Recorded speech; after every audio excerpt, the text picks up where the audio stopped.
Hi everyone and welcome back to Verma Education once again. And आज के इस video में डिस्कस करने वाले हैं आईपीयू दिल्ली बीएससी नर्सिंग 2026 के बारे में।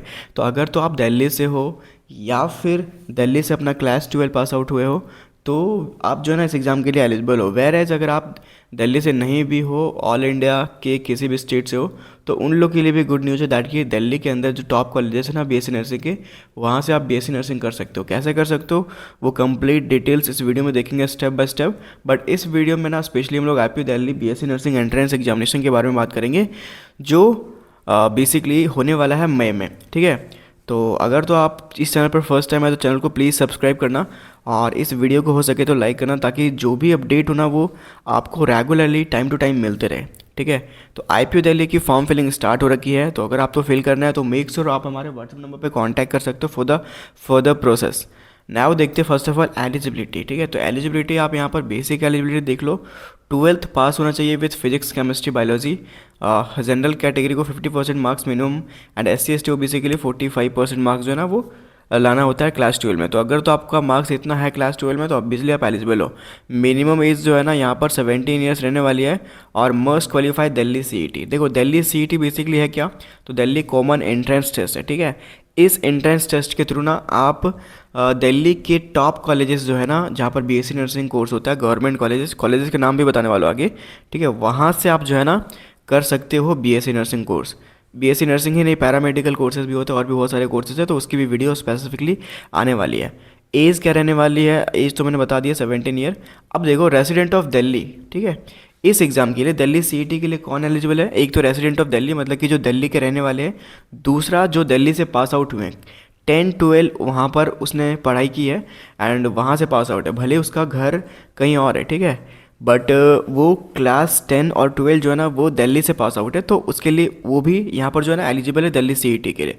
और जो दिल्ली CET के लिए एलिजिबल है वो 85% सीट्स के लिए एलिजिबल है इनसाइड दिल्ली। तो दिल्ली के अंदर जो है ना JJSPU के अंदर जितने भी कॉलेजेस आते हैं, अराउंड 6-7 कॉलेजेस हैं, तो वो 6-7 कॉलेजेस गवर्नमेंट कॉलेजेस के लिए एलिजिबल है। तो देखो 85% seats allotted through Delhi CET। ठीक है, मतलब कि दिल्ली कॉमन एंट्रेंस टेस्ट के थ्रू 85% सीट्स अलॉट होते हैं।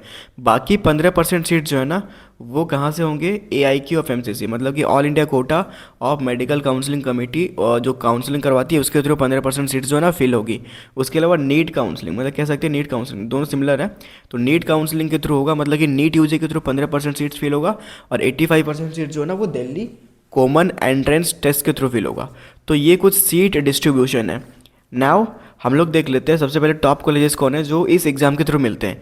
एक तो VMMC सफदरगंज हॉस्पिटल, इसमें देखो 50 सीट्स है, ये आपको मिलने वाला है इस दिल्ली CET के थ्रू। फिर डॉक्टर RML हॉस्पिटल जिसको राम मनोहर लोहिया हॉस्पिटल कहते हैं, वो वहाँ पर भी 50 सीट्स हैं। Lakshmibai Batra College of Nursing, तो अगर तो आप मुंबई या फिर दिल्ली के नियर बाय हो तो आपको पता होगा ये सब बहुत ज़्यादा पॉपुलर कॉलेजेस है, बहुत बड़े बड़े हॉस्पिटल्स हैं। ठीक है, तो Lakshmibai Batra College of Nursing यहाँ पर 60 सीट्स है। उसके अलावा ST Stephens College of Nursing यहाँ पर 50 सीट्स है। उसके अलावा हिंदू राव हॉस्पिटल जिसको NDMC कहते हैं, वहाँ पर 20-30 सीट्स, यहाँ पर एग्जैक्ट डेटा नहीं है। कस्तूरबा हॉस्पिटल यहाँ पर 20 सीट्स है। देखो ये 85% सीट्स अलॉटेड है इधर। ठीक है, तो 30 सीट होगा तो 85% सीट यहाँ पर जो है ना इसके थ्रू मिलने वाला है। बाकी जो 15% सीट्स जो रहेगा ना वो नीट कोटा के थ्रू मिलेगा, मतलब नीट काउंसलिंग के थ्रू जो जो नीट देंगे उन लोगों को अलॉट होगा। ठीक है, 15% सीट्स। अब वो सीट्स मैं भी आपको बताने वाला हूँ। अब देखते हैं सबसे पहले दिल्ली CET का जो एग्जामिनेशन है ना वो पेन पेपर और मोड जो होगा ना वो ऑफलाइन होगा। ठीक है, ये और यहाँ पर देख सकते हो टोटल क्वेश्चन 100 मार्क्स 100 क्वेश्चन रहेंगे और टाइम जो है ना 150 मिनट मिलेगा आपको, और एक क्वेश्चन के लिए +4 मार्क्स मिलेगा, मतलब कि 400 नंबर का एग्जाम होने वाला है। और -1 फॉर इनकरेक्ट आंसर, मतलब कि अगर तो आप गलत करते हो तो आपको जो है ना -1 आपका यहाँ पर देखने को मिलता है। अब देखते हैं कौन कौन सा सब्जेक्ट से पूछा जाएगा। बायोलॉजी से रहेगा, फिजिक्स से रहेगा, केमिस्ट्री से रहेगा और इंग्लिश ग्रामर से रहेगा और जनरल अवेयरनेस। ठीक है, जनरल अवेयरनेस या फिर कह सकते हो नर्सिंग एप्टीट्यूड, ये दोनों से क्वेश्चन मतलब कि आपको देखने को मिलेगा। तो अराउंड 100 क्वेश्चन रहेंगे, तो 4 सब्जेक्ट है कुछ इस तरीके से 25-25 करके 25-25 क्वेश्चन जो है ना इस तरीके से रहने वाला है। या तो फिर हो सकता है इसका पैटर्न यहाँ पर डिटेल में नहीं है, इसका कंप्लीट ब्रोशर मैं अपलोड करवा दूंगा, तो वहाँ से आप जाके चेक कर सकते हो टेलीग्राम पे।